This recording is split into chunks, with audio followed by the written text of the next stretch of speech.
Hello and welcome to the next episode of Speak, where I, Crystal Danbury, and the awesome Elisa Lynch will be talking about difficult conversations, typically difficult conversations that safety professionals find they have to have. And this was on Elisa's pad. So, Elisa, why don't you just fill us in? What's on your mind? Take us through it. Um, okay, so I guess the reason I wanted to do this topic of different difficult conversations and situations, or like that feeling of being stuck between a rock and a hard place, Yeah. is that my experience of webinars and mentory chat kind of stuff, all about, oh, safety professionals, they got to have the soft skills or power skills or whatever it is you want to be calling them, and and you really need them and you have to have them, and the modern safety professional needs to have them. You're like, okay, cool, yeah, but why? Yeah. And it's like, oh, just because it can be a really challenging role and you need to be able to influence and you need to, and it's like, okay, yeah, why? Yeah. Because I want examples, please.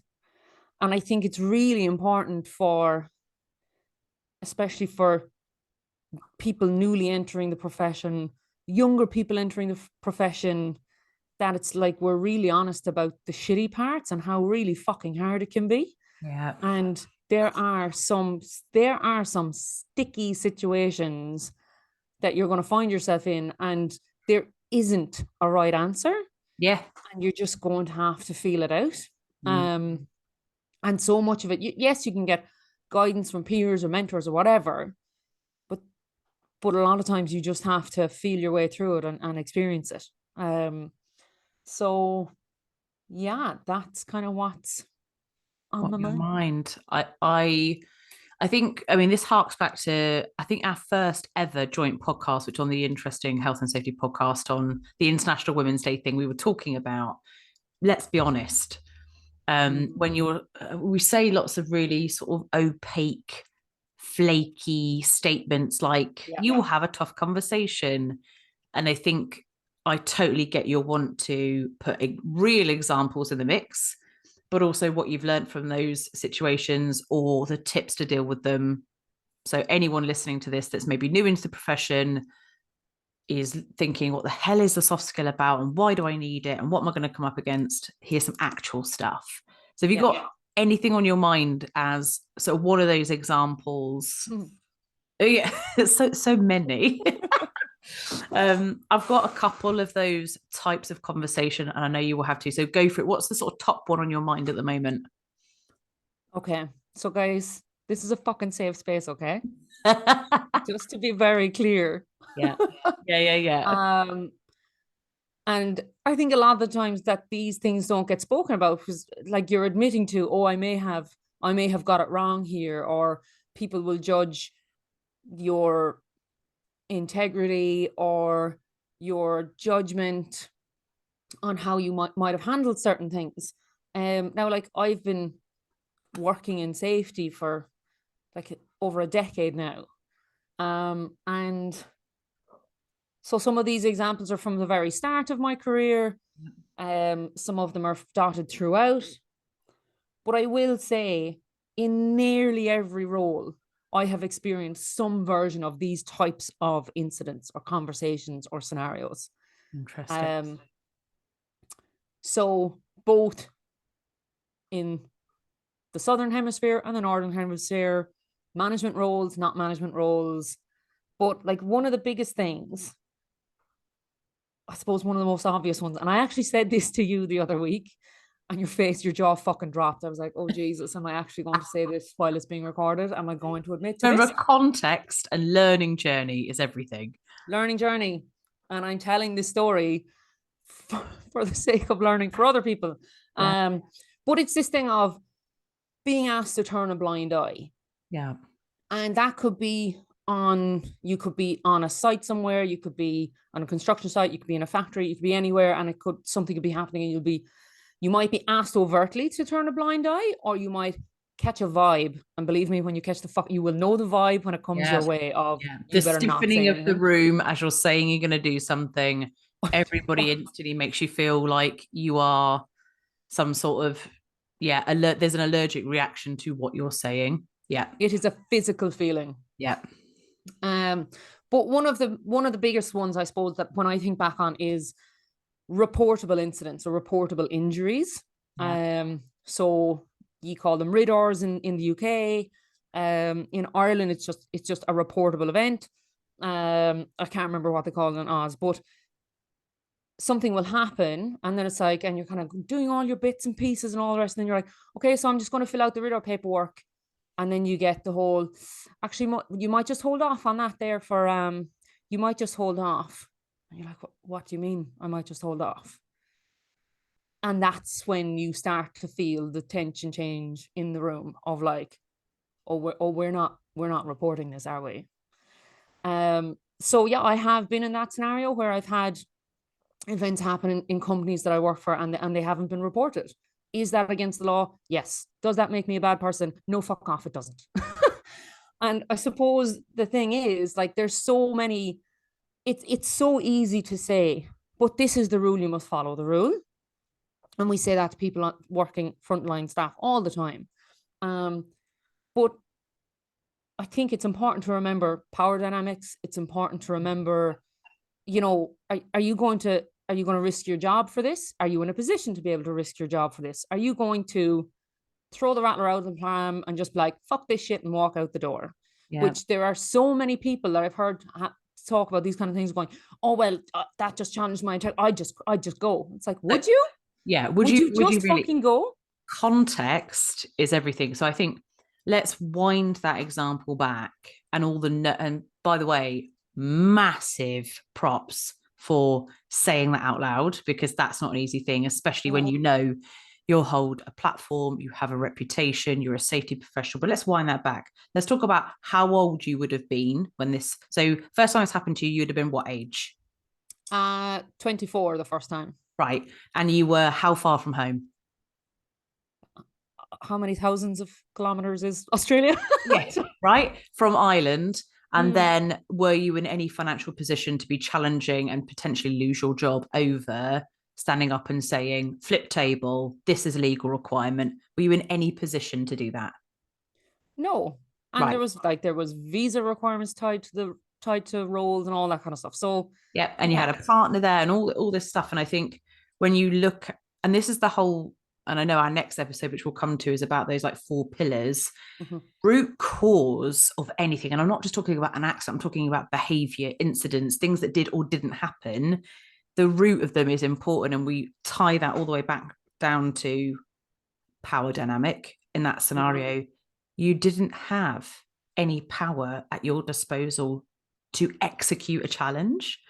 And I think the beauty of raising that on this podcast is saying to anybody, and I not that long ago was coaching somebody who worked for, and I'm going to say, an incredibly, in every household they would know this organization. There was a young lady working for a very well-known household name, and she had written an incident report, and it would have been reportable, it would have been very dangerous, it was a very big deal, and it was blocked. She was like, and she did say, like, no, this is a legal requirement, I'm going to do a thing. And she was absolutely, the paperwork is now gone, the paperwork doesn't exist to you, and we're not doing this. And she ended up, I was at a future leaders event, and I said, I think it's okay, doesn't matter how short a tenure you have, to leave an organization if your values don't align to it. Find yourself a safe space, a role, if you need the salary, whatever it is. But it's okay to be like, I've been here 6 months and this is a horrible place, and it doesn't allow me to do my best work, it doesn't allow us to look after people, to walk.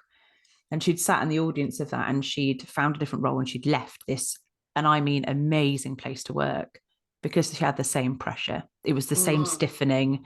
And when she did challenge, they just removed her ability to do it and be like, this is not your paperwork anymore. It's filth, and it happens. So I think it happens everywhere. And I also, like, my very amazing ex-husband, Scott, was a tradesman on lots of sites and saw all sorts of things and came home to tell me. And I was like, well, why? That should be reported, and that person's broken a bone. And it was just like, well, who's coming on a site with 5 people and the fact that we're all pooing in buckets in the back of our vans because there's no welfare facilities. And I'm just like, what? It's like, yeah, but any neighbouring also company doing the same thing with 5 lads, that we haven't got the money to do portaloos at every single site and all that sort of stuff. And it's everywhere. Mm-hmm. So through your journey then, that decade between then and now, what sort of skills did you pick up to have tricky conversations around that stuff? Like, what if you were talking to 24-year-old Elisa again and she was like, she came home from work and said, this is what happened. What do you think what learnings could you give her? What advice? Well, I think I'd probably say go a bit easier on yourself. Yeah. You might not be able to flip the table and walk away right now, but Mm-hmm. you can definitely start scanning the horizon. Yep. So, look for different roles, look for the out. And yeah, and there's learnings to take from everything. But I guess, yeah, in the last decade, a lot of it is stuff that honestly I don't think you can teach someone. I think you have to experience it. You have to feel your way through it. You have to feel that physical sensation of the tension in the room has changed. How am I going to play this? What's my next move going to be? Yeah. And I remember trying to explain it. I had a junior safety advisor working under me before, and I was trying to explain it to her, and I was like, it's kind of like this, kind of like that. And I was like, until you experience it yourself, I literally can't explain it. Yeah. And a couple of months later, she had been out on a site visit, and she came back to the office, and she was like, it happened. I felt it. She had been on a site, she had been doing her inspection, and such happened. And the foreman asked her, please don't put that down in the inspection. And she was like, what I'm doing, I have to. And he was like, you don't have to. I'm asking you, please cut me some slack. I am under so much pressure. I'm stretched across 3 jobs. Like, I will get a bollocking for this, but these are all the reasons it's happening this way. Like, please, I'm begging you, don't put it on the inspection. And she was like, she was kind of like, oh. And so I was like, well, what did you do? And she was like, well, what do you think I should do? I was like, I can't, like, I honestly can't tell you what to do in this situation. I am your manager, but you need to make this decision for yourself. And we did speak it out, and we kind of went through different scenarios, and we're like, what was the issue on site? For like, was it somebody's physical safety versus something compliance? Like, was it paperwork, or was it somebody's working on a leading edge kind of a thing, blah, blah, blah. And so we kind of went through the different types of things that could be and what could be the outcomes and all the rest.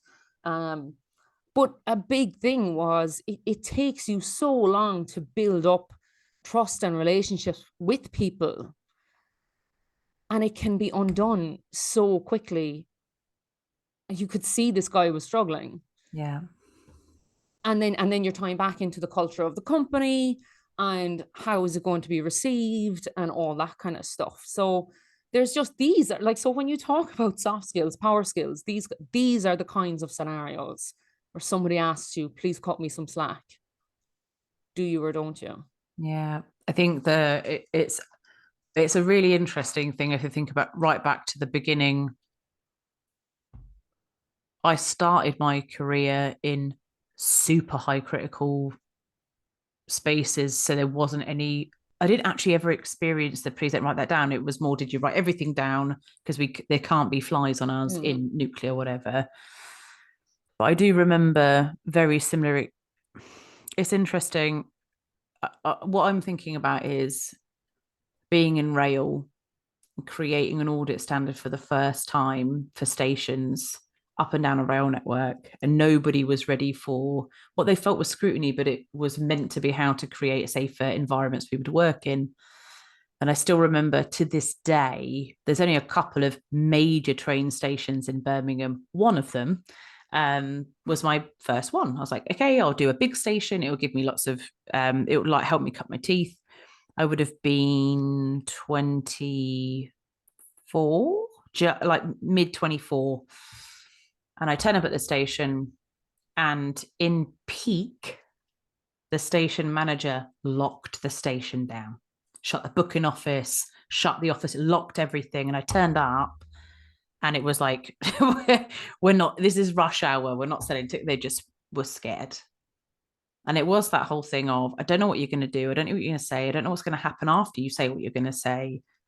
Absolutely petrified. And I suppose maybe this is one of those things about if we're doing this podcast to help people go from one scenario and there'd be a tip, maybe a lesson, I could sense fear. And it was the whole station had not just sucked up, but like gone inside itself. And I remember calling and the lady not picking up the phone. I remember leaving her a voicemail to say, hey, I know your station's amazing, and I can do this with or without you. But I know if I find something, you'll be able to explain why I'm finding it. And I know you'll be able to give me context. You may even be able to give me a fix. I would much rather you be out here, so I'm not just writing down facts with my eyes and they're facts with your context. I'm doing this with or without you, and I'd much rather do it with you. If you need me, I'll be walking around the station. And with that, I heard, I'll never forget it, the click of the booking office door, and she came out. And I said, look, your station's beautiful. It's your pride and joy, and I know you're here because you love it. Let's do this together. And then as and when I question something, tell me why it's the case.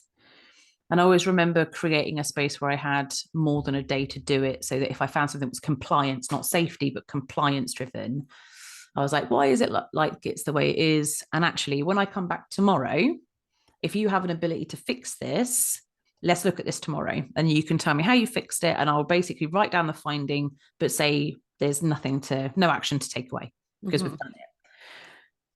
And there were several stuff. And like this really typical stuff, like opening the sort of electrical cupboard and it being full of combustible material, the sort of typical stuff that you find when you first ever audit. Everything was out of date, all the risk assessments. And I was like, it's cool. We've written this down. This is a finding. It doesn't have to be a score against you. We've got a couple of days to fix this. If you need help from me as to where you go or how you do that, let's work at the end of this day, and you can go away and tomorrow bring your findings back to me fixed. So when it says partial compliance or overall compliance, we can just write that down. And it kind of got to the end of the week, and I would do a closing meeting with them, and it would be like, these are all the findings, and it would be everything that we have found, but these are the ones that you fixed and how you fix them. I'm really happy with those. That's excellent. I'm actually only left with like these 7 of 40. Brilliant effort, already nailed down. We've got 7 actions, and let's talk about how we fix them together. And so I still took them away as findings, still took them away and reported them. But the fix was their fix and how they knew how to do it. Their timeline was their timeline. And it felt like a lot of slack had been given because I'd given the opportunity to fix it before I'd written it down. And even when I wrote it down, the way I basically communicated it was, I have to write it down because this is evidence that you fix stuff and how quickly you fix it. Yeah. So yay, we found a thing which is great that could hurt somebody or cause a fire, but 24 hours nailed, like it's down. This is great evidence that you will fix stuff and you're capable of doing it, and it's great. And in 6 weeks' time, I'll be back to look at the other 3, which I know you're going to nail. So I think that empathy piece, that time piece, how are we going to fix it? And actually saying, look, here's my position. I have to report in your space. How could we fix it so the message that I am reporting is less, and show me that you understand? Or if you don't understand, we need to report it because also you had no opportunity for it to be good, and let's fix that. So they are some of the trickiest conversations where somebody else also feels at risk as well as you. It's so tricky. Yeah, it really is. And those are the opportunities, I guess, to build relationships as well. So, and again, when when people are spruiking shite about, oh, influence and blah, blah, blah. Like, I suppose these are the kind of scenarios where it is your opportunity to build influence. And the thing is, like, the longer you're in the role, it does get easier because you kind of start to see it coming. Yes. You're like, oh shit, This is a here tricky we go. task. Yeah. This is going to be horrendous. You're like, even like pulling up outside the site gate, and you're like, I don't want to go in. I don't want to go in. I don't want to go in. You're like slowly pulling on your boots, going, I don't want to go in. Yeah. But definitely, it gets the longer you're in the job, the older you get as well. I do think it, like, with age comes just a certain level of confidence just from being around the traps. But there's also the thing of, like, you begin to build political capital, especially if you're in a company with a long time. Mm-hmm. And I suppose, like, political capital, if you're not familiar with the phrase, it's like accumulation of, be it resources, power, influence, that's built through relationships, trust, goodwill, that kind of thing. Yeah. And when you have political capital, then it's about knowing when to spend it and when not to spend it. Yeah. What are you going to spend it on? You kind of look at something and go, is this the hill I'm going to die on? Like, is this where I'm going to spend all my political capital? Because the other thing is, you can march onto sites and you would definitely see people who are either new into safety or maybe new in a role in a business, and they come in and they're just being dicks. They're just like, these are the rules. And like, I'm gonna make my mark. I'm gonna, this kind of really weird attitude of like, I'm gonna show them and put out my authority right from the off. And it's like, don't do that. Maybe hold back. But it's this thing, if you're going out on site and doing audits and losing your shit over everything, Yes. then when it really matters, Yeah. people won't listen because, like, oh sure, your one's just gone off the head again. Yeah. Whereas if you can kind of be fairly cool, calm and collective and reasonable and work with people, then when the day comes that you're on site and there's something like, oh, I don't know, a live edge or something really like, Jesus fuck lads, this is Serious. scary. We need to fucking sort this out. They'll be like, okay, she means business. She never ever flips the table. Yeah. Yeah. And and that does take a lot of figuring out. That takes time. It takes time to be able to build that up and to read situations like that. Do you know, I saw I think my biggest lesson in the, you should call it political capital, is that what you called it? I learned in my last role, I assumed that when you got to a certain point, whenever you said this is just the case or this is what the repercussion would be, that maybe the longer you're in a business or maybe the higher your role, that naturally you have like an endless budget of this capital to expend. And I remember listening to my then boss, and he was the longest serving member of a board of a FTSE 100, super important role on the board.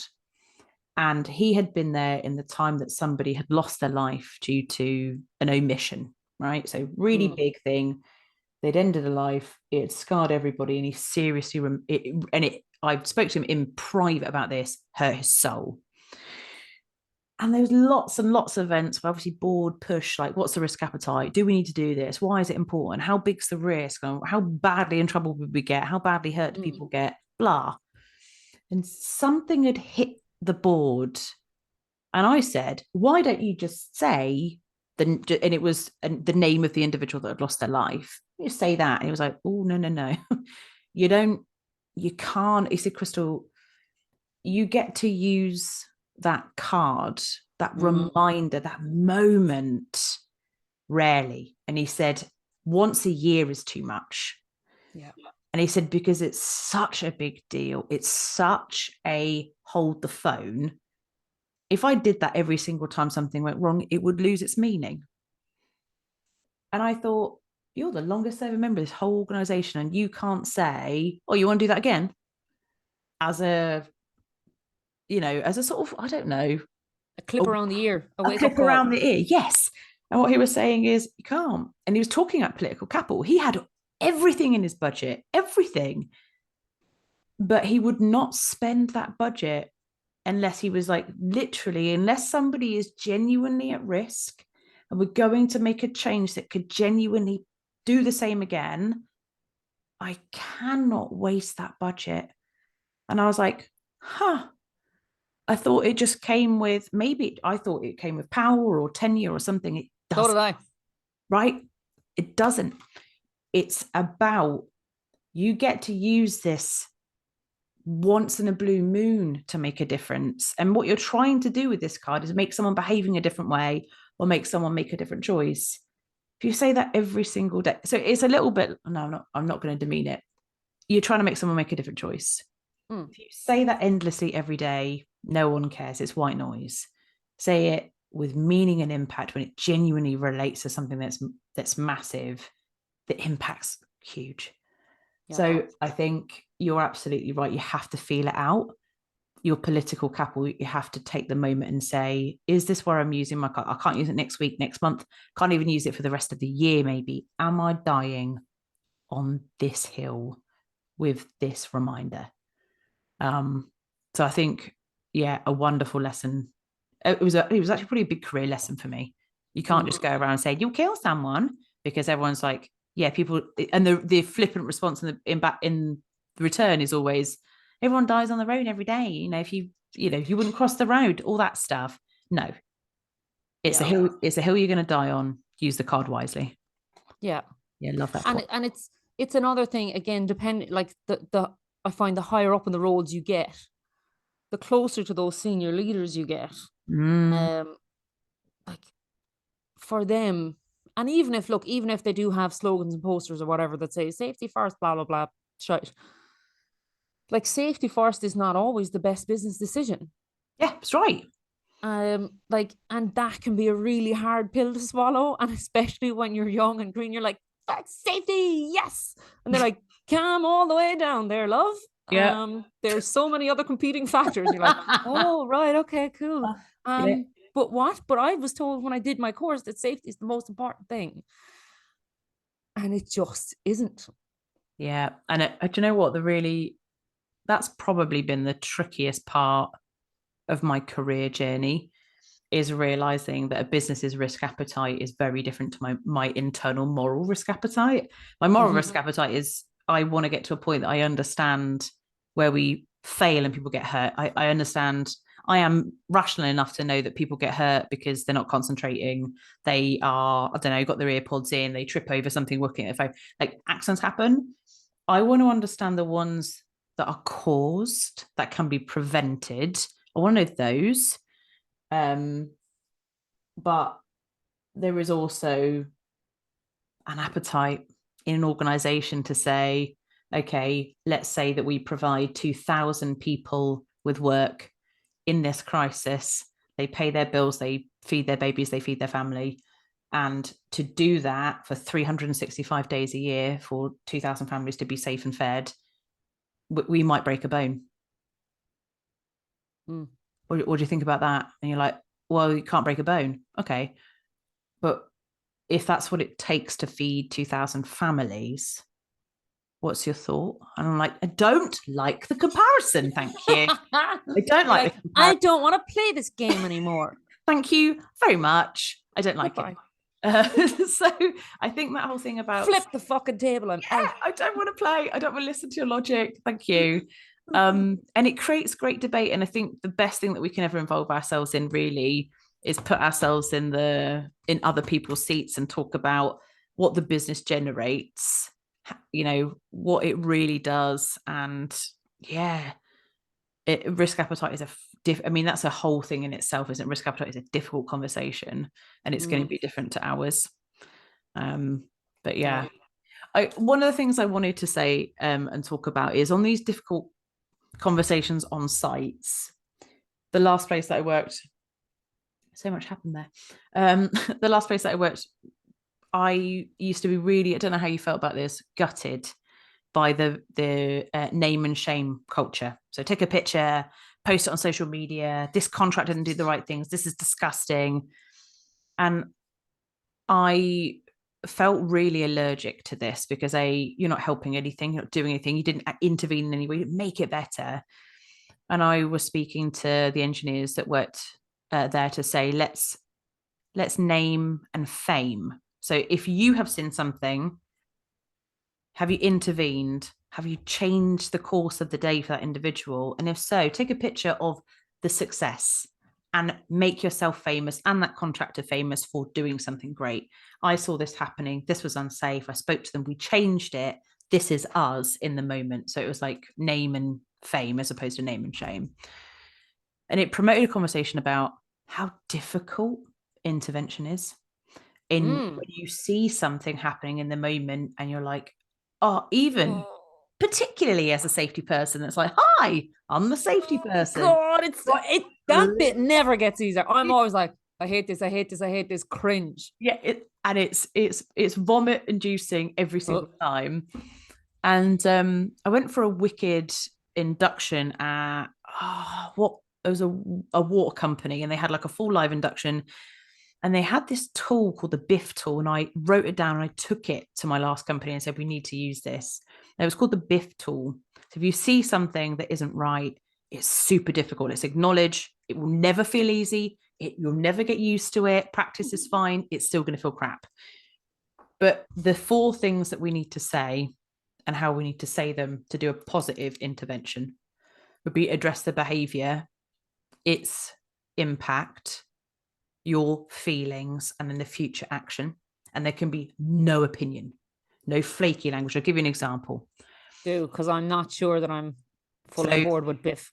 Engineer scaling a ladder that's not attached to pole, right? Which is like the process is you anchor it, blah. So engineers whack the ladder up, run up the ladder. You see it and you think, gotta have that conversation. And it could be an engineer, it could be a safe, it could be anybody. The behavior would be, hi, my name's Crystal. I see that you've set up the ladder without your safety equipment. It's the behavior, right? It's what you've seen. The impact. My concern is if you fall from this, we've suffered death before and I'm worried about your safety. Feeling, I'm really concerned. I don't want anything bad to happen to you. Future behavior, in future, when you set up your ladder, can you set it up with Tetra, please?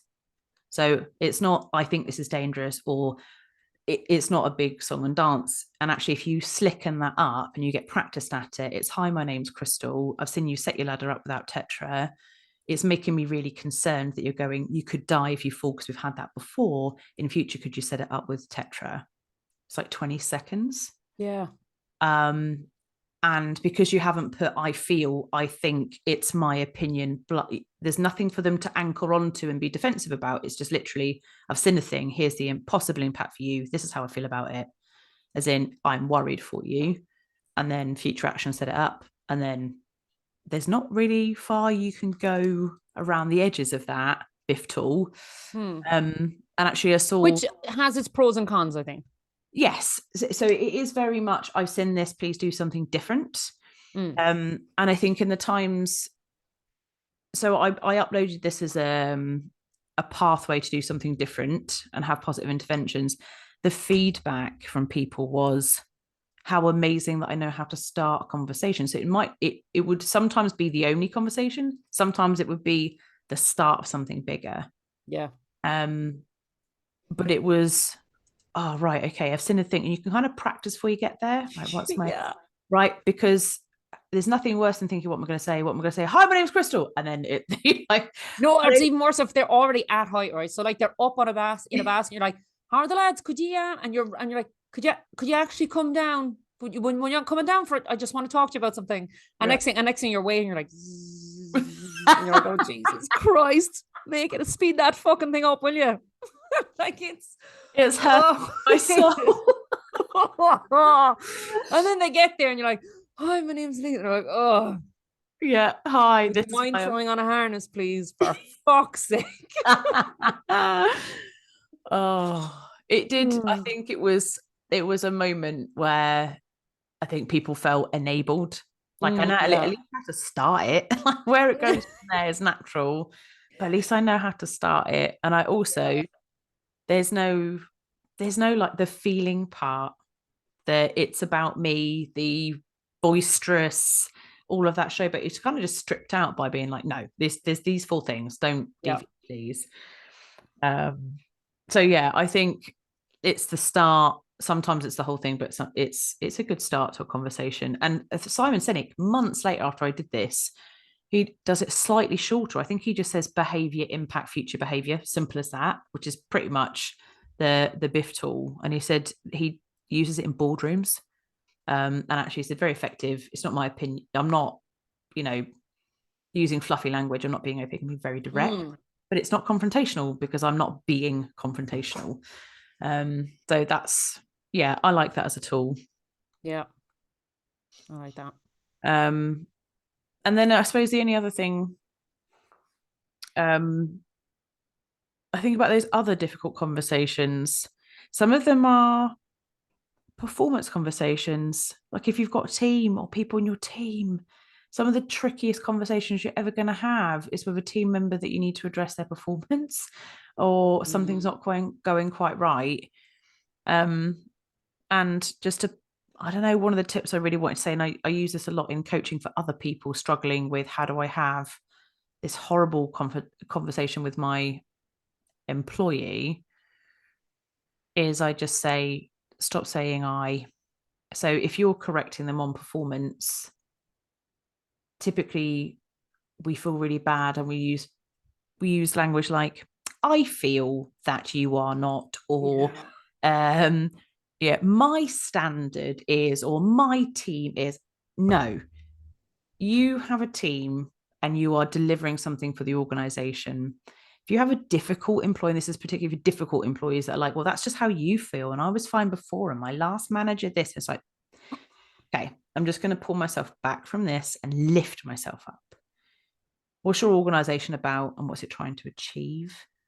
And structure your conversation around the bigger picture of your organization as a whole, not you. Because if you have a confrontational, fractious relationship and it becomes I, then the other person's just going to say you, as opposed to you say, I'll give you an example. Let's say I make a particular widget. I'm not going. Am I going to go there? Probably not with a minute and a half to go. Yeah, I'm not going to go there. But if you look at your mission statement, look at the purpose of your department, and when you're addressing behavior, attach it to a standard that doesn't reach the bigger picture. That's the biggest thing I can say to you is your performance at the moment isn't enabling your area to meet this standard. And we need to get there rather than you are disappointing me. Like stop with the personal language, raise it up, and it can help fractious relationships and conversations. Yeah. It's a good point. And with less than 1 minute to go, Always. I would say that like how many safety people are teams of one that work for businesses that don't even have mission statements? Oh, there's so much more to get into, but we gotta go. We gotta go. Listen, join us next time for another topic. It could be a continuation of this one. It could be a brand new one. Who even knows? But thank you very much for listening to Speak, and we'll see you next time. Bye.